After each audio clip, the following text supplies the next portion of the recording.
बिस्मिल्लाहिर्रहमानिर्रहीम। अस्सलाम वालेकुम बहनों, भाइयों और बुजुर्गों।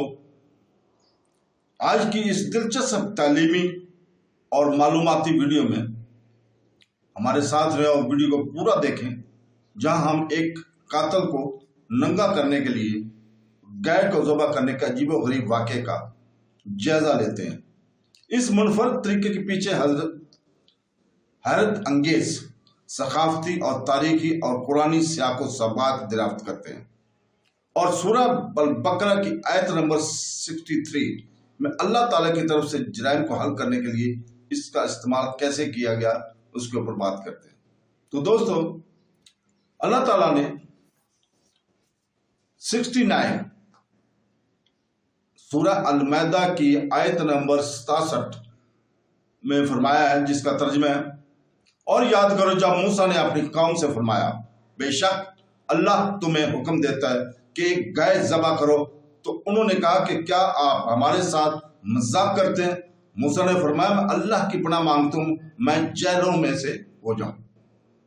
उन्होंने कहा कि आप अपने रब से दुआ कीजिए कि वो हमें बता दे कि वो गाय कैसी है। फरमाया, अल्लाह फरमाता है कि वो एक ऐसी गाय है जो ना तो बूढ़ी है और ना बिल्कुल कम होगा, बल्कि इन दोनों के दरमियान हो, तो वो करो जिसका तुम्हें हुक्म दिया जा रहा है।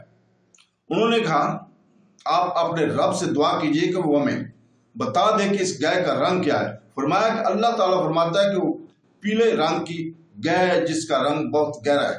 वो गाय देखने वालों को खुशी देती है।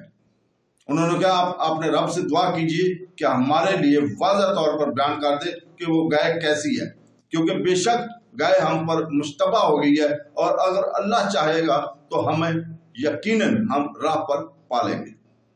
इन आयात में यहूदियों को जो वाक़या याद दिलाया जा रहा है, इसका खुलासा यह है कि बनी इसराइल में एक मालदार शख्स आमील को इसके अजीज ने खुफिया तौर पर कत्ल करके दूसरे मोहल्ला में डाल दिया था, ताकि इसकी मैरास भी ले ले और खून बहा भी, और फिर दावो कर दिया जाए कि मुझे खून बहा दिलवाया जाए।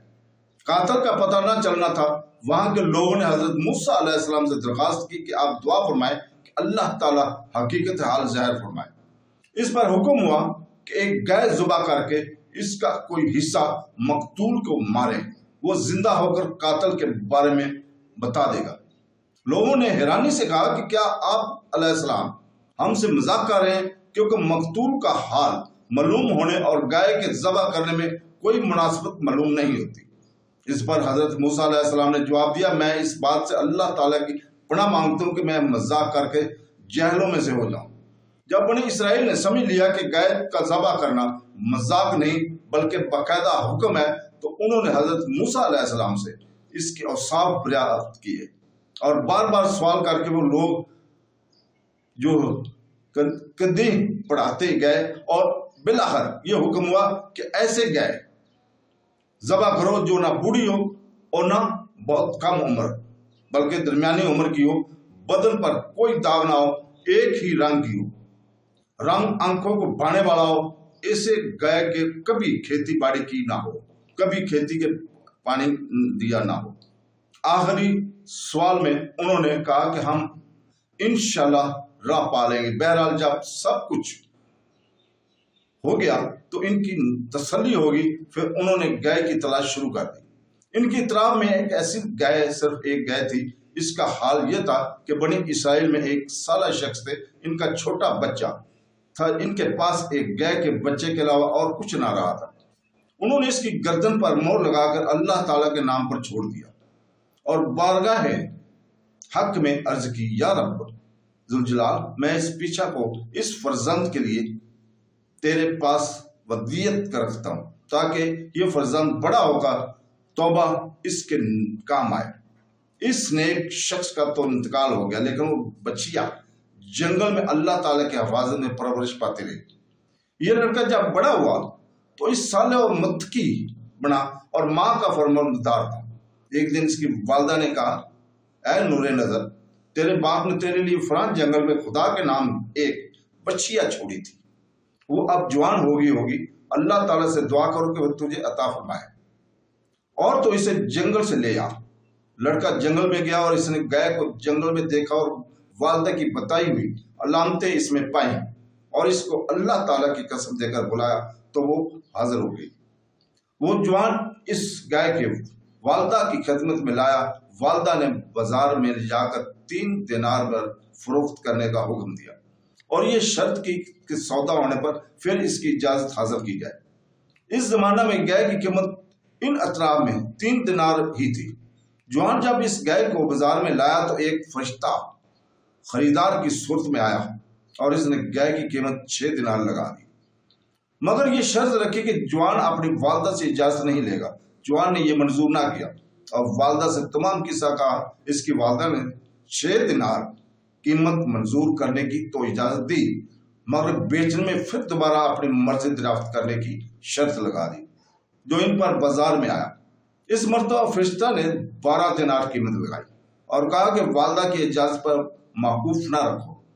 جو جوان نے نہ مانا اور والدہ کو اطلاع دی، وہ صاحب فراست اور سمجھ گئی کہ یہ خریدار نہیں، کوئی فرشتہ ہے جو آزمائش کے لیے آتا ہے۔ بیٹے سے کہا کہ آپ کی مرتبہ اس خریدار سے یہ کہنا کہ آپ ہمیں اس گائے کی فروخت کرنے کا حکم دیتے ہیں یا نہیں۔ لڑکے نے یہی کہا تو فرشتے نے جواب دیا کہ ابھی اس کو روکے رہو، جب بنی اسرائیل خریدنے آئیں گے تو اس کی قیمت یہ مقرر کرنا کہ اس کی کھال میں سونا بھر دیا جائے۔ جوان گائے کو گھر لایا اور جب بنی اسرائیل جستجو کرتے ہوئے اس کے مکان پر پہنچے تو یہی قیمت طے ہوئی اور حضرت موسیٰ علیہ السلام کی ضمانت پر وہ گائے بنی اسرائیل کے سپرد کی گئی۔ بنی اسرائیل نے گائے ذبح کر کے اس کے کسی عضو سے مردہ کو مارا اور بحکم اللہ زندہ ہو گیا۔ اس کے حق سے خون کا فوارہ جاری تھا۔ اس نے اپنے چچا زاد بھائی کے بارے میں بتایا کہ اس نے مجھے قتل کیا۔ اب اس کو بھی اقرار کرنا پڑا اور حضرت موسیٰ علیہ السلام نے اس پر قصاص کا حکم فرمایا۔ اس آیت مبارکہ میں اللہ تعالیٰ نے مردے کو زندہ کرنے کے اس واقعے سے قیامت کے دن اٹھائے جانے پر دلیل قائم کی کہ تم سمجھ لو کہ جیسے اللہ تعالیٰ نے اس مردے کو زندہ کیا، اسی طرح قیامت کے دن بھی مردوں کو زندہ فرمائے گا، کیونکہ مردے زندہ کرنے پر قادر ہے اور اس روز جزا مردوں کو زندہ کرنا اور حساب لینا حل ہے۔ اس واقعے سے کئی چیزیں معلوم ہوئی۔ نمبر 1، نبی کے فرمان پر بغیر ہچکچاہٹ عمل کرنا چاہیے اور عمل کرنے کی بجائے عقلی ڈگروسری بنانا ادیبوں کا کام ہے، بے ادبوں کا کام ہے۔ نمبر 2، پیغمبر جھوٹ، دل لگی اور کسی کا مذاق اڑانا وغیرہ عیبوں سے پاک ہے، البتہ خوش طبعی ایک محمود صاف صفت ہے اور ان میں پائی جا سکتی ہے۔ نمبر 3، شرعی احکامات سے متعلق ہے جو بحث مشقت کا سبب ہے۔ حدیث شریف میں ہے کہ اگر بنی اسرائیل بحث نہ نکالتے تو جو گائے ذبح کر دیتے وہی کام ہو جاتا۔ نمبر 4، انشاءاللہ تعالیٰ کہنے کے بہت برکت ہے۔ حضور پر نور صلی اللہ علیہ وسلم نے فرمایا اگر بنی اسرائیل اور انشاءاللہ تعالیٰ نہ کہتے تو کبھی وہ گائے نہ پاتے۔ جو اپنے عیال کو اللہ کے سپرد کرے اللہ اس کی عمدہ پرورش فرماتا ہے۔ نمبر 6، جو اپنا مال اللہ تعالیٰ کے بھروسے پر اس کی امانت میں دے دے اللہ تعالیٰ اس میں برکت دیتا ہے۔ نمبر 7، والدین کی فرمانبرداری اللہ تعالیٰ کو پسند ہے۔ نمبر 8، ماں باپ کی خدمت اطاعت کرنے والوں کو دونوں جہانوں میں ملتا ہے۔ اللہ تعالیٰ سے دعا ہے کہ وہ ہمیں قرآن اور حدیث پڑھنے اور اس کے اوپر عمل کرنے کی توفیق عطا فرمائے۔ آمین ثم آمین۔ اللہ حافظ۔